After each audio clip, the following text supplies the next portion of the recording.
Hi everybody, thank you so much for stopping by my channel. Today's video I wanted to share some of the tips and tricks that I do when I am going on vacation. I tend to try to bring a carry-on bag, and I know that can be difficult when you're going to certain places and you feel like you need a ton of outfits. So I wanted to share some of my tips on how I pack smart.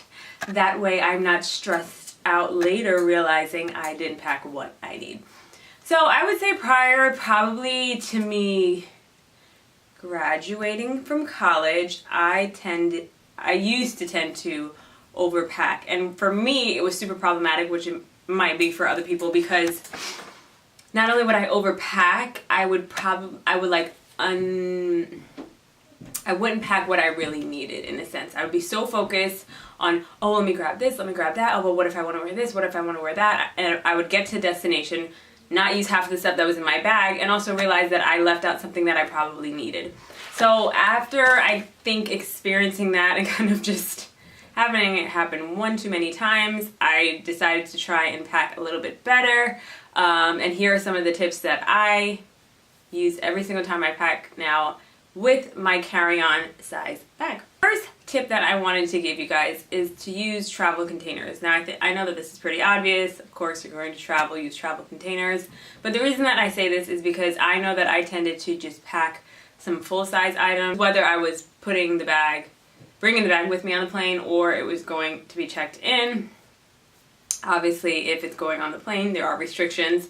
But even when I would check in my bag, I would pack full-size items into that carry-on, and I don't really think that that was necessary. What I tend to do is I buy little clear containers from either like a dollar store, my local supermarket, or like a CVS or Walgreens, and I basically multiply what I'm going to need. So let's say when I hop out my shower here at home, I use 2 pumps of lotion to cover my whole body. If I'm going to be gone for 5 days, I do 10 pumps of lotion. And not only does that save me space, but it also helps me not waste the product.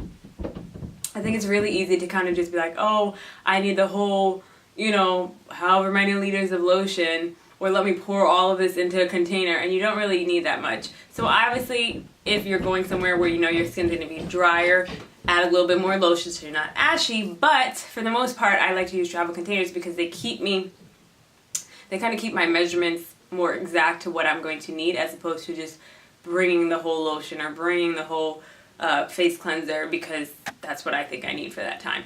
For 5 days, I'm probably not going to use an entire tube of lotion, but in the past I used to pack it, and now I realize that travel containers help me so much more. It's so much more accurate and precise, and obviously, for the obvious reason, it doesn't take up as much space, so I have more space in my suitcase to pack other things.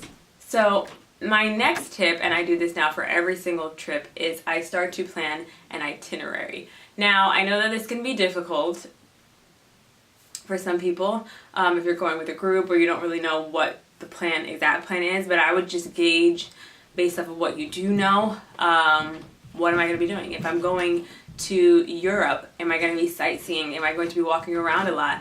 How many bathing suits do I really need? Am I going to even be by a beach? Am I going to be by a pool? I think these are things that I definitely realized over time that I needed to pay attention to, and once I started to pack based off of my itinerary or my mock itinerary, it was a lot easier for me and a lot less stress. So what I like to do is I like to break up each day.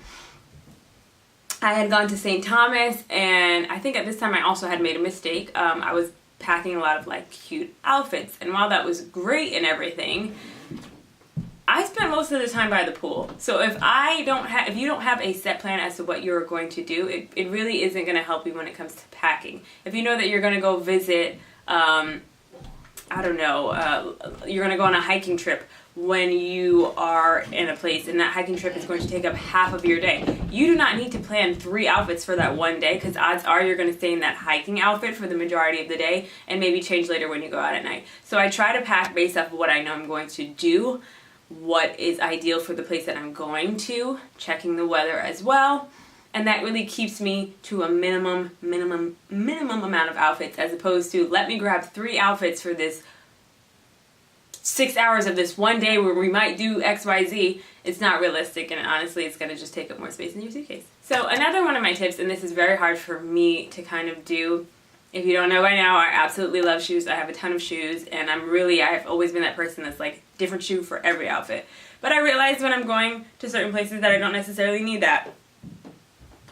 If I'm going to Europe and I know that I'm going to be walking around a lot, I really just need a cute pair of shoes that can be worn with different outfits. That's what I tend to do now. I try to find something a little bit more neutral, that's comfortable, and just accessorize to make the outfits look a little different. If that's something that you guys don't want to do, if you're like, I need a shoe for each outfit, cut down that shoe and add an accessory. You can add an earring, sunglasses, a bag to make your outfit look a little different, but it's not taking up the same amount of space that it would if you were putting another pair of shoes into your bag. I try and keep it to a minimum of, I would say, anywhere between 3 to 5 shoes, depending on where I'm going.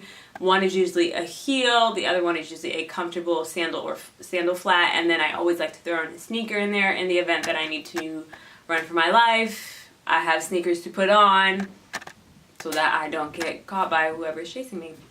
So I actually stole my carry-on bag from my mom. She got it, I believe, from one of our stores around here. I don't really remember, so I don't want to lie to you guys. But what I love most about it, and I think it's a feature in mostly all carry-on size bags now, is that it has an expandable kind of zipper. This has really helped me pack for trips where I know I might need bulkier items like a coat or a jacket. I just expand that zipper and I get probably a good, I don't know, this much more space in the bag. It's definitely worth it, in my opinion. It's definitely worth it to invest in a very sturdy, supportive, ready to go carry-on. I had to ditch an old one that I have, and I use this one mostly for all of my trips, and it's really been great, and it doesn't fall apart. I don't have to worry about it. It does have those wheels that kind of I guess they move in all directions forward and back, which makes it super easy. And I've also, sometimes when I've waited for a bus, I'm going down to DC, I use it as a seat, and it's strong enough to kind of hold my weight.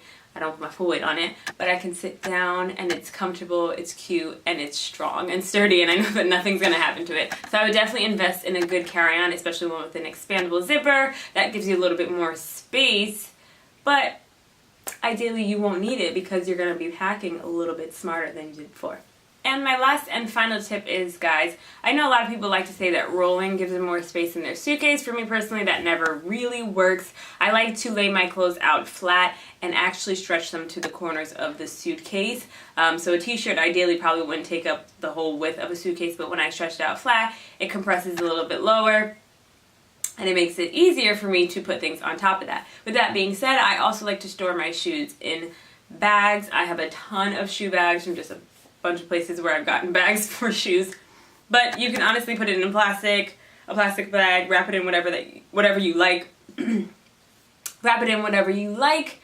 And this actually helps because I think when I used to pack my shoes without bags, I really needed a designated area for my shoes, and I also didn't want them to really touch much because obviously the bottom of the shoe is on the floor. I don't want that going onto my white pants. But now when I put them in bags, I'm not afraid to throw them underneath, on top of things, mash them down. They stay pretty intact and they don't damage anything else. So I hope that you guys enjoyed this video. I hope that you got some new tips on how to pack smarter and to fit all of your necessities and things that you need for your trip into a carry-on bag. If you are planning on going on a trip soon, comment down below where it is and what you're most excited for, and I'll see you guys next time in my next video. Bye!